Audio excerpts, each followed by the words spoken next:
It's 8:30. Good morning, I'm Jessica Rouse with Hunter News. The notorious black spot, which is Maitland Vale Road, has been noticed by the federal government with a $775,000 grant headed its way to fix it.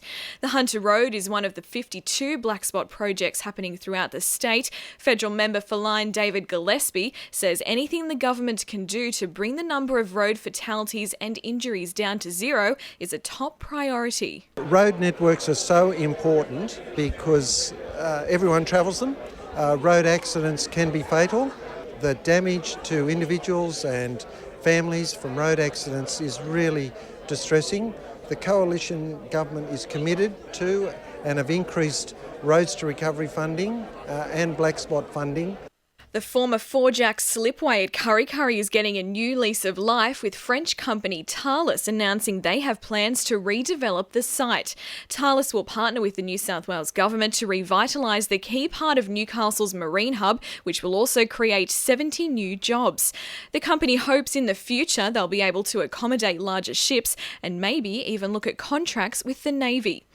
Police have released CCTV footage of a man who is wanted for information on a break-in at Kurri Kurri aged care facility. Earlier this month, the man allegedly broke into a 78-year-old woman's room demanding cash and allegedly assaulted her before taking off with her wallet, which contained cash and credit cards. Senior Constable Jamie Wallace from Police Headquarters says the incident might be linked to another incident just a week later. About 11:30pm on Sunday, the 18th of June 2017, a resident at the aged care centre reported a man attempting to break into her room. Police were told she was woken by the sound of a chair moving towards a railing on the back veranda.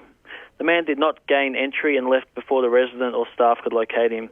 The man is described as having dark hair and wearing shorts with 2 stripes down the sides. You'll find a CCTV image of the man on the 2NURFM website. Rio Tinto have finally decided to sell their New South Wales coal assets to Chinese company Yancoal for around $3.5 billion.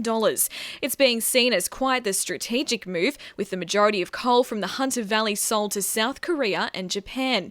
The assets Yancoal now have include Rio's Warkworth Mount Thorley thermal and semi-soft mines and a major stake in the Port Waratah coal loading facility in Newcastle. Hopefully you didn't panic this morning if you live near Williamtown. Around 35 aircraft took to the skies as the newest air warfare instructors returned home from a training exercise. Exercise Dawn Strike got underway after 7 this morning, with instructors putting their skills to the test from Exercise Diamond Storm. Wallsend MP Sonia Hornery has reminded residents power bills will rise to $400 a year due to the increase in wholesale electricity price. The wholesale increase by 50% will affect a number of residents within the community struggling to pay bills after already being cuts in pensions and benefits. Ms Hornery says she'll continue to campaign against the state government to keep the prices down. I'll certainly keep writing to the government and lobbying to keep prices as far down as I can. I welcome any community letters of that effect.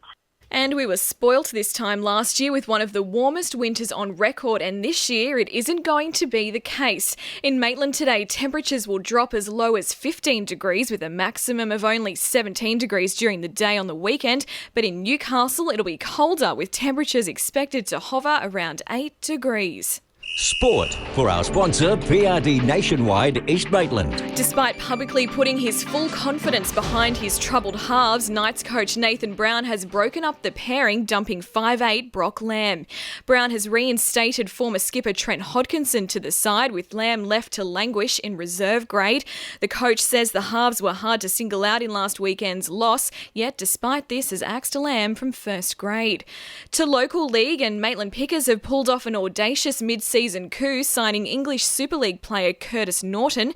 The fullback was playing with League Centurions in the UK, but heads down under to be with his sick mother, who emigrated here 5 years ago. The English national doesn't have a working visa and will be unavailable to play for the Knights. However, he'll train with the reserve grade squad. And the Newcastle Cricket Association is hopeful Townsend and Harker Ovals will be back up to scratch by the time the grounds are handed over from the Rugby League. Both grounds are still out of action this this weekend after matches were played on them a fortnight ago in a torrential downpour, leaving them in a perilous state. NDCA President Scott Marjoribanks says the ground changeovers between cricket and the footy codes has always been good and he hopes it will continue. And the winning numbers in Powerball are 19, 5, 2, 9, 12 and 3, and the Powerball number is 9.